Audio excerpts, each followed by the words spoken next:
Boa noite a todos que nos acompanham aqui pelo YouTube, amigos do Centro Espírita Serra de Luz, minha família querida e a todos aqueles que estão nos seguindo também nas redes sociais e seguindo também inscritos no canal aqui no YouTube.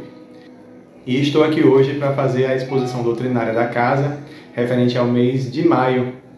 E como todo trabalho doutrinário, qualquer atividade que se realize na Casa Espírita, eu vou convidar você que nos assiste neste momento a entrar em oração conosco para iniciar essa atividade da noite de hoje. Vamos lá?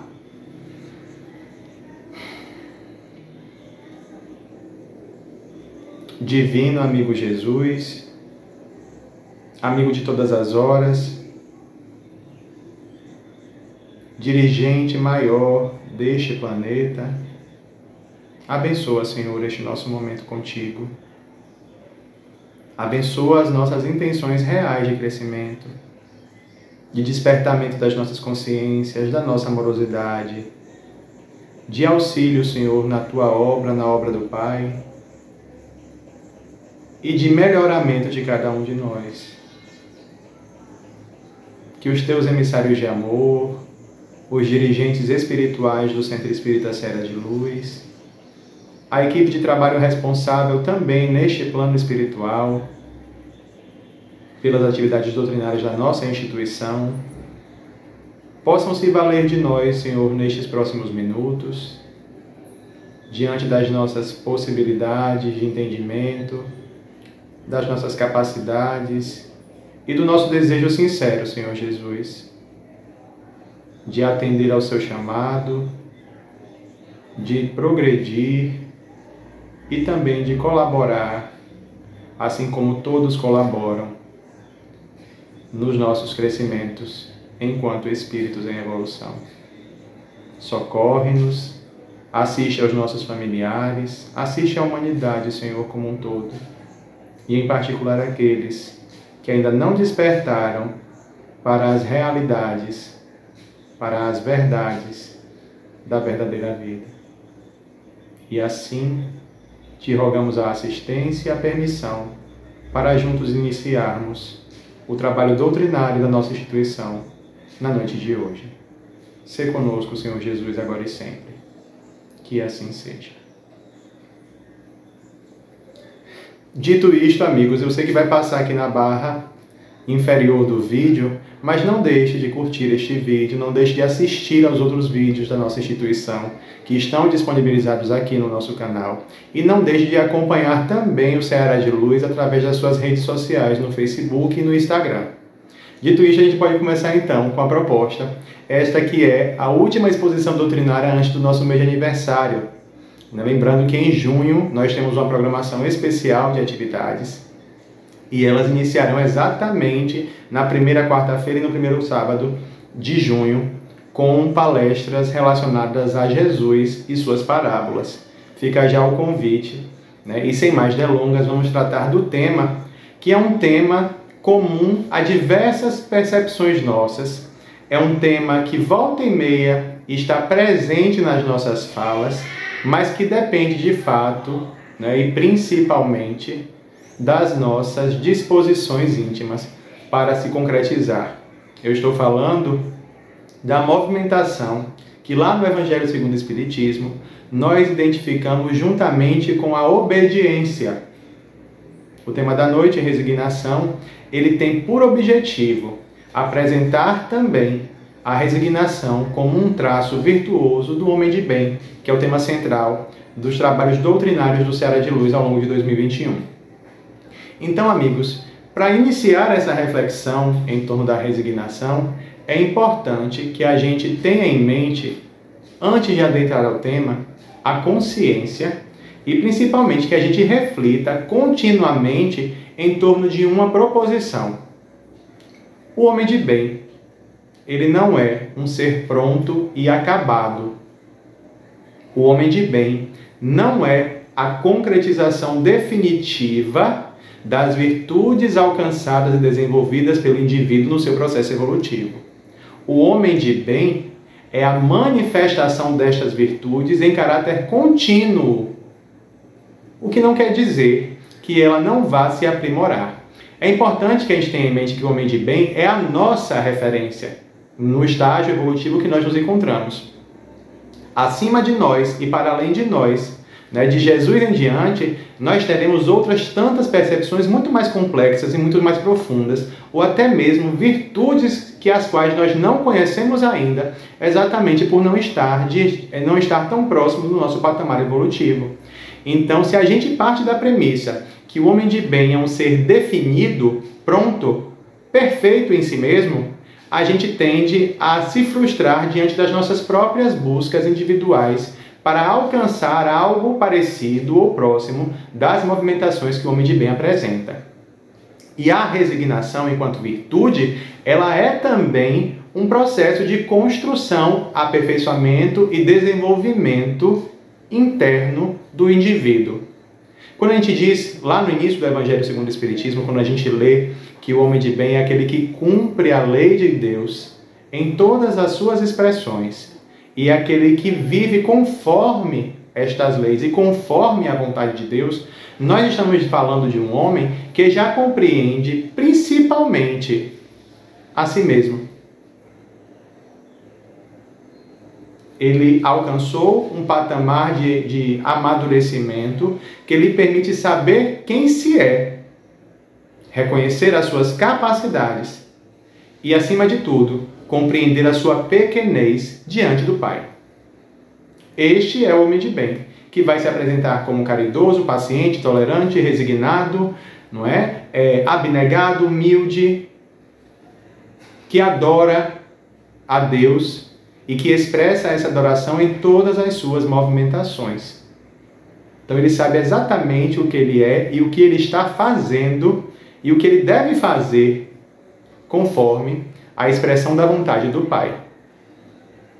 Então, isso não é e não tem o objetivo de nos deixar tristes com a nossa condição atual. Ao contrário, a alegria que se tem em pouco a pouco se descobrir deve ser uma constante nas nossas vidas. E parece que nos últimos dias a gente vem falando muito sobre alegria aqui nos estudos da Casa de Oração. Sem essa alegria, sem a alegria em reconhecer-se, sem a alegria em amar-se, sem a alegria em estar vivo, em conseguir colaborar com as dinâmicas de vida de outras pessoas, fica difícil a gente seguir buscando a construção de uma alegria maior, que seja a alegria de servir ao outro. Dito isto, então, como é que a gente pode definir, ou pelo menos precisar, ou ter uma noção de como surge a resignação em nós? Porque eu sei que você deve se perguntar em quais movimentações suas a resignação está presente, ou se você está desenvolvendo de fato este sentimento de resignação. Pois bem, como toda virtude, a resignação se apresenta, não é, nos primeiros passos do nosso processo evolutivo, assim como todas as demais. Tudo deriva, né, do desenvolvimento natural deste princípio inteligente que vai caminhando até alcançar a condição de individualidade e de percepção da sua própria racionalidade, né, do seu próprio intelecto, da sua própria inteligência. Então, amigos, resignação, ela, por uma expressão mais simples, mais pueril que seja, é um sentimento de conformidade, uma conformação. Não é isso? Se a gente fala em resignação, um sinônimo de resignação para a gente é conformação. Não vou falar conformismo, que a gente vai debater um pouco essa ideia de conformismo lá mais adiante. Então tranquilizar-se diante de algo com o qual não se pode modificar e que só lhe resta seguir. Onde é que a gente vê no processo evolutivo do ser inteligente, do princípio inteligente, estas primeiras movimentações? Quando nós estudamos o processo evolutivo do princípio espiritual, nós vamos observar que Kardec se apega diversas vezes a uma expressão para justificar as movimentações, por exemplo, do princípio inteligente enquanto está perpassando pela matéria inorgânica, por exemplo. Ele usa essa expressão que deve ser familiar a vocês. Se não for, vá para o ERG ou vá para qualquer outro estudo mais aprofundado da doutrina espírita para entender porque Kardec fala isso. Kardec utiliza a seguinte expressão: o princípio espiritual presente na matéria inorgânica, ele vai se conduzir neste estágio evolutivo pela simples força e circunstância das coisas. Ou seja, a pedra, ela não vai se animar ao ponto de andar e se mexer. Quais são as circunstâncias ou as chamadas forças naturais das coisas que fazem com que a pedra se movimente na criação? Aí você tem as leis da física, você tem o clima, você tem a chuva, você tem diversas movimentações presentes em a natureza que vão facultar a este princípio espiritual, presente ali naquele reino mineral, a satisfação daquela etapa evolutiva. Até que, na sua condição, presente já na matéria orgânica, e aí a gente vai ter, do vegetal em diante, a gente vai observar essas movimentações, agora derivando também com uma movimentação que vai respeitar as circunstâncias e, ao mesmo tempo, alcançar o campo do instinto deste princípio. Ou seja, as movimentações instintivas vão se desenvolvendo devagar, paulatinamente, etapa por etapa, até alcançar a condição presente nos animais, por exemplo. Então, notem, nós somos o produto de circunstâncias alheias à nossa própria vontade, mas sob o jugo e sob o domínio, o governo do Criador. Então, esta resignação vai derivar deste comportamento que eu vou até utilizar uma palavra bonitinha que me veio à mente agora aqui, primevo, primitivo, primeiro. As primeiras etapas, nós nos conduzíamos pela força das coisas em si mesmas. O vento nos levava, a maré, todas essas movimentações da natureza estavam presentes no nosso trajeto evolutivo, até alcançar a condição em que nós vamos aprender a lidar com estas circunstâncias, superá-las ou nos deixar conduzir por elas. Algo que na condição de espírito, ser inteligente, racional, ser individualizado, não se observa com tanta prevalência. Porque o livre-arbítrio está presente e manifestando-se a todo momento. As intempéries, as circunstâncias, não serão mais impeditivos se o livre-arbítrio se manifestar no campo das decisões, das tomadas de consciência, dos atos, do que deve ser feito para diminuir ou até mesmo ultrapassar estas circunstâncias que podem atrapalhar a trajetória do indivíduo. Então, a nossa resignação, amigos, nada mais é do que uma movimentação mais complexa daquele primeiro sentimento que se deixava conduzir integralmente pelo Criador. Como crianças, nós nos deixamos conduzir pelos nossos pais. À medida que adquirimos consciência, compreensão das coisas, nós passamos ou a resistir ou a questionar, mas ainda assim a confiar nestes pais para que eles nos direcionem. Uma vez adultos, nós questionamos alguns comportamentos, mas nós não deixamos de ter em mente que aqueles comportamentos não foram tomados em nosso prejuízo, mas sim com o objetivo de acertar, de nos conduzir para o melhor. Olha como a natureza mesma, a nossa natureza nos mostra, em paralelo aí, as repercussões das leis divinas. Ora, se você agora é um espírito, com um E maiúsculo, uma individualidade, um ser que carrega consigo a razão e a consciência das coisas, você não pode perder de vista que quem lhe conduziu até este momento, lhe conduziu para o melhor. E é aí, neste ponto, que a resignação passa a tomar corpo e ter o sentido que nós atribuímos a ela na condição que nós nos encontramos. Neste ponto, a gente vai ter um misto de movimentações. Ao passo que a certeza da existência de Deus está presente em nós, as movimentações do ego nos impedem de acatar a vontade do Pai manifestada nos desígnios da nossa própria existência.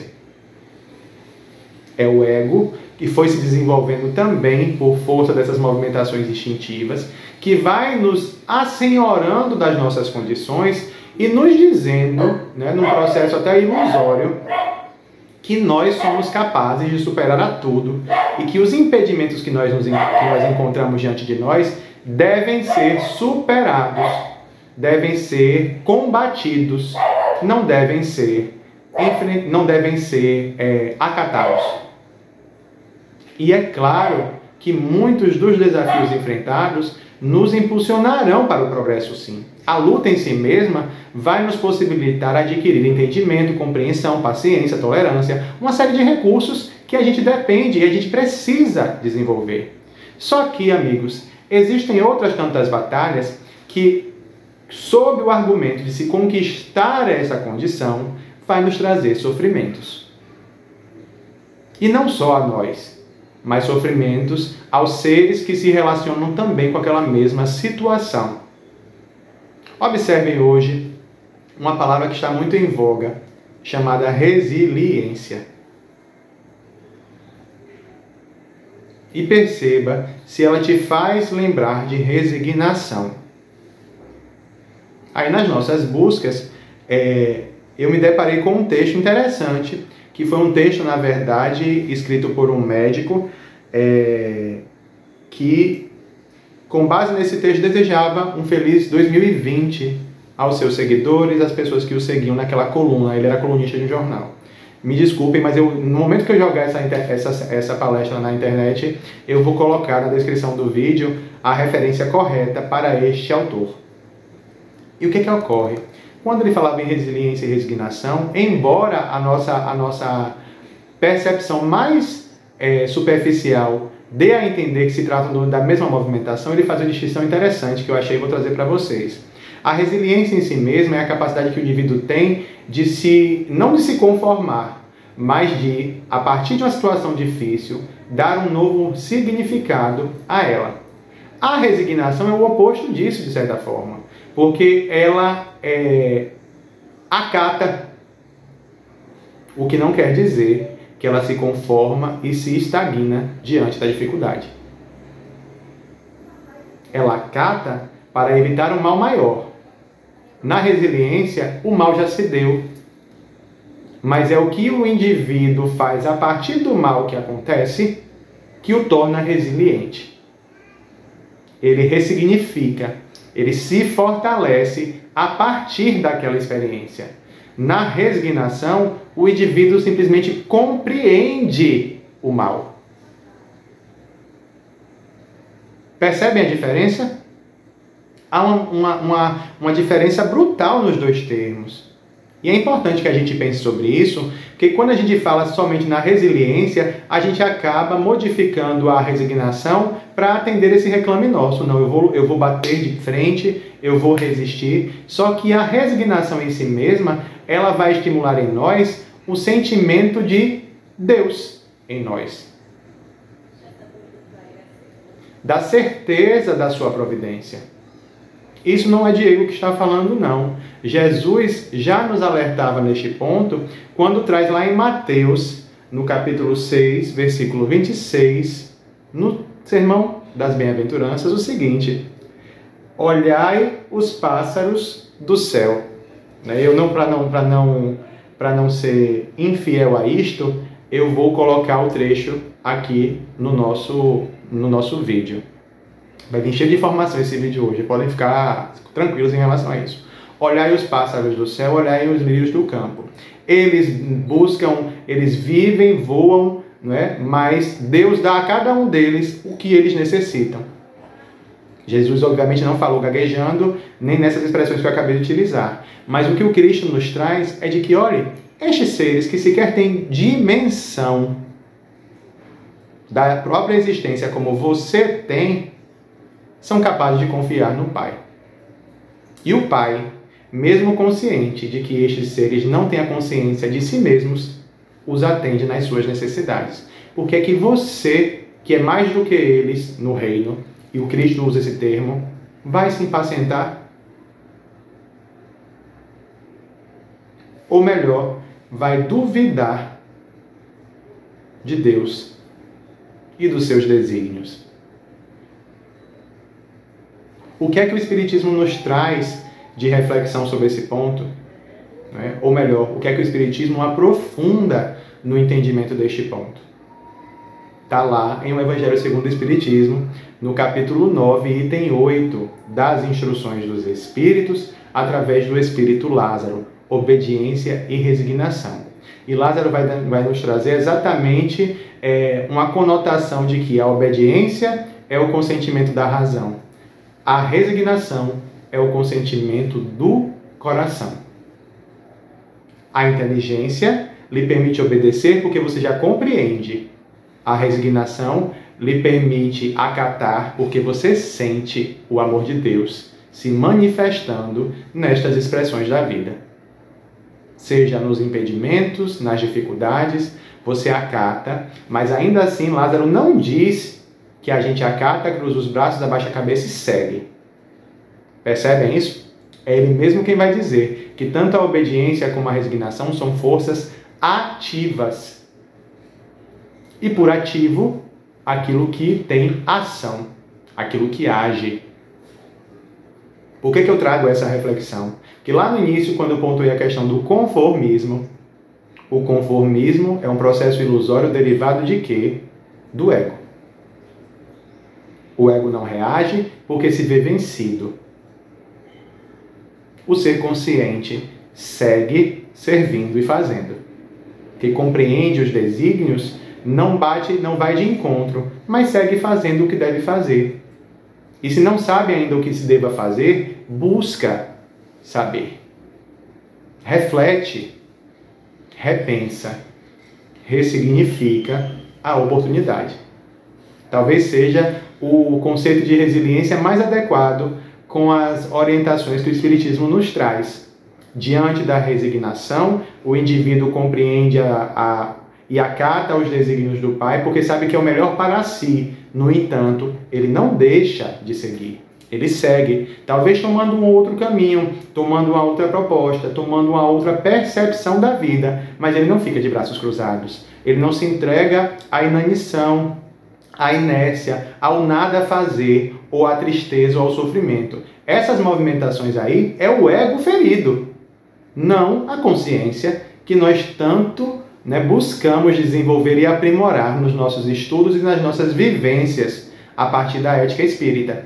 Então é preciso que a gente perceba que resignação jamais será conformismo, porque ela é uma força, e como força ativa, ela segue, ela não se interrompe. Pois bem, mas como é que chega nessa condição de não ser conformismo e nem ser inércia, não é?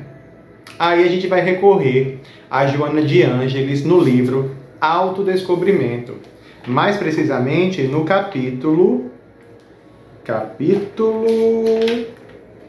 intitulado Estar e Ser, na parte em que ela trata os sentimentos, amigos ou adversários. Lá no item que trata da abnegação e da humildade, Joana vai nos dar uma definição interessante sobre a condição que o indivíduo alcança para realizar a humildade e a abnegação. E para não ser injusto com Joana, porque eu gosto muito dela e eu sei que ela gosta da gente também, eu vou fazer a descrição de como ela compreende um ponto crucial para a vivência, para a prática da abnegação e da humildade. Ela vai dizer o seguinte, que tudo isso depende de um chamado amadurecimento psicológico. Por quê? O amadurecimento psicológico conduz o homem à verdadeira humildade perante a vida, na condição de identificação das próprias possibilidades, assim como das inesgotáveis fontes do conhecimento a aurir. E ela segue. Percebe a pequenez diante da grandeza universal, destituído de conflitos, de consciência de culpa, de fugas do ego. E é nesse ponto que a gente precisa refletir, porque, em verdade, esses processos de fuga do ego são exatamente as movimentações das quais nós estamos fugindo, ou melhor dizendo, no nosso processo de autoconhecimento, identificando para não mais vivê-las. Ou se ainda vivemos estas experiências, que elas possam ser percebidas por nós e que nós possamos buscar os recursos necessários para lidarmos com elas, de maneira que mais adiante a gente não mais as vivencie. Amadurecimento psicológico, que deriva do autoconhecimento.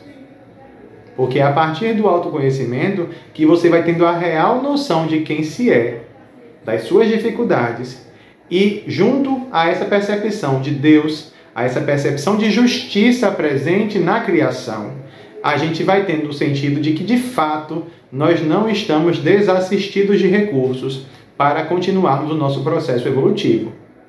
Tudo na vida vai se tornar oportunidade, assim como todos serão instrumentos do Pai que estão sendo nos concedidos neste momento para que a gente possa, então, progredir. É aí que a gente vai iniciando esse processo de mudança e nos conscientizando de nós mesmos e seguindo, então, para esse processo de maturidade. O que é que Joana está tentando nos dizer com isso? Que para ser humilde é preciso ser consciente do que se é e do que se faz. Porque, do contrário, qualquer cobrança relacionada à prática da humildade não é humildade, é fuga do ego. É tolerável, é aceitável que a gente, em algumas experiências de relação, tente ser aquilo que não somos. Isso a própria psicologia vai justificar. É o nosso desejo de sermos aceitos, de sermos acolhidos. Mas nós estamos buscando o acolhimento, a aprovação e o consentimento do outro. Numa percepção integral do ser, nós também, enquanto, por exemplo, espíritas, não necessariamente buscamos somente a aprovação dos núcleos onde nos encontramos ou onde nos reunimos.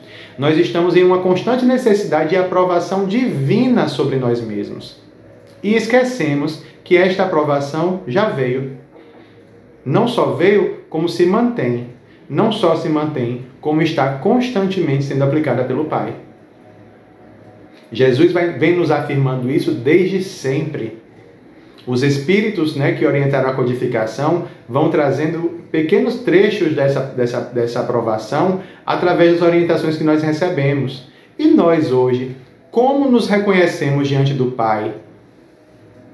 Ainda como filhos que querem ser aprovados, querem ser aceitos pelos próprios pais? Se estamos nessas buscas, aí voltamos um passo no nosso jogo da vida evolutiva. Nós ainda não estamos seguros da nossa paternidade. Ou melhor dizendo, da nossa filiação. Porque se a gente diz que Deus nos ama e que Deus é amor, esse sentimento doentio muitas vezes, de agir certinho, de fazer tudo certo, para que o Pai me salve, para que Deus me ame, ainda não é o sentir o amor de Deus em conformidade com isso que nós dizemos, de que Deus é amor. E é um ponto a se refletir. Porque, embora eu esteja falando aqui e pareça ser algo simples, a gente sabe que muitas das nossas movimentações ainda carregam essa voz que diz: olha, Deus não está satisfeito com isso. Deus espera mais de você. É claro que Ele espera, qualquer pai espera. Mas Ele, como qualquer pai consciente do filho que tem, sabe o que o filho pode realizar. E Ele não nos cobra. Ele nos dá as possibilidades e o tempo necessário para que a gente expresse aquilo que nós desejamos e que Ele tem plena consciência e certeza de que somos capazes de desenvolver. Agora, não da noite para o dia. A própria natureza está aí para nos mostrar que nada acontece em pulos, em saltos. Tudo leva o tempo que se deve levar para se concretizar. Então, cada vez mais, o reclame maior das nossas consciências é para que a gente olhe para dentro e para que a gente melhore essa relação com Deus. E o melhorar daqui, gente, não é no sentido de fazer movimentações para dentro pura e simplesmente, não. Porque o Cristo, como o maior terapeuta que nós tivemos e temos, nos mostra que existe um modo de fazer que nos ajuda nesse processo. E Joana vai remontar exatamente a isso. Toda a atividade que o indivíduo realiza em conformidade com esse sentimento de autoconhecimento e de busca de si mesmo, de cumprimento das leis divinas, de melhor vivência para com o outro, é movimentação deste sentimento real de humildade que vai se desenvolvendo, de abnegação e de autopercepção, de autoconhecimento. É claro que existirão movimentações que nos farão silenciar e observar para dentro de nós, mas outras tantas, amigos, são movimentações terapêuticas que exigem de nós ações. E é aí que a gente entende porque que Lázaro fala que a resignação e a obediência são forças ativas. Porque na resignação, em muitas situações, ela vai se desenvolver perante o outro. Como, Diego? Na aceitação do outro como ele é. Na aceitação do que o outro nos oferece, compreendendo sempre que é o máximo que ele pode oferecer. Vê se isso não é resignar-se. Resignar-se de uma circunstância. Olha, é meu irmão consanguíneo. Nós temos desafetos constantes, brigas, desentendimentos. Nós não nos entendemos. Como eu me movimento nesse sentido? Me resignando. Me resignando no sentido de eu tenho estes recursos que o Espiritismo me propicia, eu tenho as reflexões que eu já realizo, o outro não. Ah, mas o outro não quer. Isso é julgamento. Não nos cabe julgar. Na resignação, você aceita as circunstâncias que lhe são apresentadas porque já compreende que elas são também degraus do seu processo evolutivo. E nessa dinâmica, você passa a aceitar o outro, compreendendo não que ele é um empecilho ao seu progresso, ao contrário, ele é meio de progresso. E se nesse processo de evolução que vai decorrer dessa minha relação com ele, eu puder deixar mecanismos para que ele possa também, num outro momento, se disciplinar perante a sua própria transformação, aí eu estou cumprindo o meu papel. Eu estou sendo resignado e estou engendrando esforços para que o outro também progrida. Mesmo que ele não tenha consciência de que o que eu estou oferecendo a título de compreensão, paciência, perdão, caridade, seja fruto desse meu desejo sincero de crescer e ver também o outro crescendo. Olha que maravilha! Vê se isso não é expressão exata de amadurecimento moral e psicológico de nós mesmos.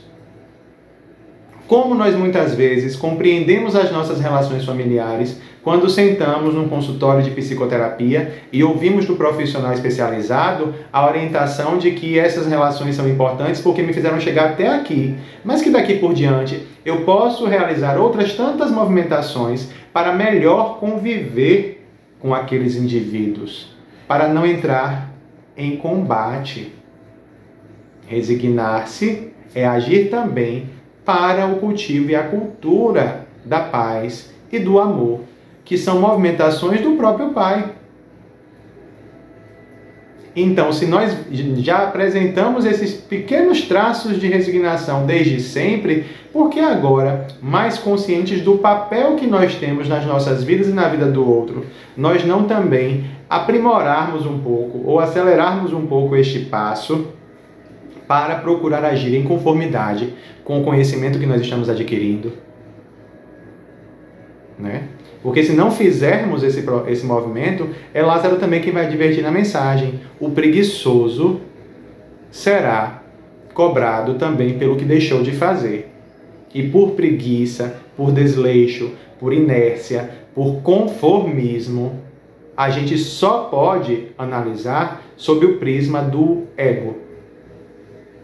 Daquele ainda que não adquiriu a maturidade psicológica necessária para compreender que deve continuar caminhando, que deve continuar resistindo, lutando, enfrentando os seus próprios demônios para continuar a sua existência e tirar dessa existência o maior aprendizado possível.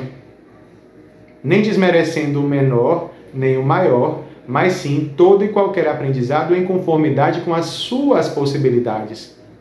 Lembra de Joana em Autodescobrimento? O amadurecimento o amadurecimento psicológico conduz à verdadeira humildade, porque o indivíduo passa a compreender a sua pequenez, mas também reconhece as suas possibilidades, as suas capacidades. E talvez na condição em que nós nos encontremos, Lázaro também vai trazer isso no Evangelho segundo o Espiritismo, nós estamos às voltas com o excesso de intelectualidade, né? Com o desenvolvimento aprimorado da intelectualidade no nível que nos leva muitas vezes à indiferença do outro, porque estamos focados no aprimoramento desse intelecto. Estamos fazendo, realizando, trabalhando, progredindo materialmente, financeiramente, mas estamos nos tornando indiferentes às questões morais e, em consequência disso, indiferentes também às outras existências. As pessoas deixam de ser pessoas e passam a ser números, obstáculos, escadas, não é tudo que não um ser inteligente, dotado de sentimentos, emoções, necessitado de afeto, e ver se a nossa saúde mental hoje não está sendo prejudicada por força dessas carências, dessas diferenças. Desculpa a vocês aí pelas vozes ao fundo, mas é preciso que a gente analise. Se Erasto falava isso lá no século XIX, a gente precisa compreender que hoje também, na condição que nós nos encontramos, a indiferença ainda persiste. O isolamento, para alguns de nós, está sendo meio para a prática da indiferença, inclusive com pessoas que residem conosco. E isso precisa ser também analisado e percebido por nós, né? Então, que a prática da resignação ela seja uma constante tentativa, porque talvez a gente ainda não reúna as condições necessárias para praticá-la em conformidade com esse entendimento em torno do Pai. Observe-se que muitas vezes nós não estamos ainda no início desse aprimoramento da relação com o amor de Deus. Então, se vai ser tentativa, que seja uma tentativa consciente da finalidade disto em nossas vidas e principalmente respeitando as nossas capacidades, as nossas possibilidades de entendimento e de percepção dos desígnios do Pai. Eu não estou te convidando aqui a ficar inerte diante das dores, porque Deus quis assim. O meu convite é para que você aceite a você mesmo e possa, a partir desta aceitação, praticar a resignação dentro das suas possibilidades.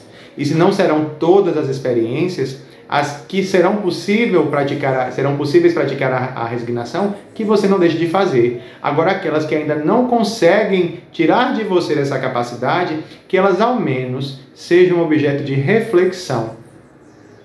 Reflexão à luz do conhecimento, que nós abraçamos a partir da doutrina espírita. Reflexão a partir desta proposta que Jesus vai trazer lá no Sermão da Montanha, ao nos dizer que o Pai não deixa de nos atender nas nossas necessidades, que o Pai administra, gere tudo em a criação, ao ponto de até os nossos fios de cabelo serem contados e até que uma folha caia da árvore precise passar pela sua administração e pela sua vontade.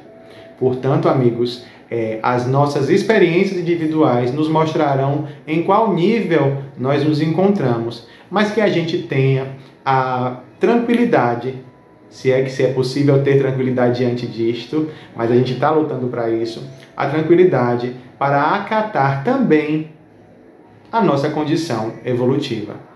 A resignação deve ser uma movimentação ativa em nós, não só em relação ao outro, em relação ao mundo à nossa volta. A resignação também está associada à percepção de nós mesmos, à aceitação e ao amor que nós devemos nutrir por este ser que necessita tanto desta atenção nossa. Nós somos o nosso alvo nessa experiência evolutiva e é para este alvo que nós devemos reunir todos os nossos esforços, inclusive no sentido de amar, amar as nossas limitações, as nossas possibilidades e compreender que nós estamos a caminho. E que o caminho é longo, mas que em uma hora a gente vai sim chegar no nosso alvo. E se o nosso alvo neste momento é a representação do homem de bem em todas as suas possibilidades, que a gente também respeite o tempo que nós precisamos ter para encontrarmos essas condições em nós mesmos e fugirmos dos processos ilusórios que nos mostram um pouquinho dessas qualidades, um pouquinho dessas virtudes, mas que se perdem no desafio da página seguinte. Que sejamos cada vez mais conscientes e resignados, mas que sejamos também tolerantes e pacientes com nós mesmos e com o próximo. Agradeço a oportunidade de você estar aqui conosco, a possibilidade de fazer esse trabalho também, e vou te convidar nesse momento para que a gente faça o encerramento do nosso trabalho a partir da prece, agradecendo a Jesus que esteve conosco, que nos atendeu e nos acolheu, e que nos permita neste momento, para encerrar, fazer a leitura de uma mensagem de Emmanuel, a partir do tema Quem serve, prossegue. Mensagem de Emmanuel do livro Fonte Viva. E diz o seguinte: a natureza em toda parte é laboratório divino que elege o espírito de serviço por processo normal de evolução. Os olhos atilados observam a cooperação e o auxílio nas mais comezinhas manifestações dos reinos inferiores. A cova serve à semente. A semente enriquecerá o homem. O vento ajuda as flores, permutando-lhes os princípios da vida. As flores produzirão frutos abençoados. Os rios confiam-se ao mar.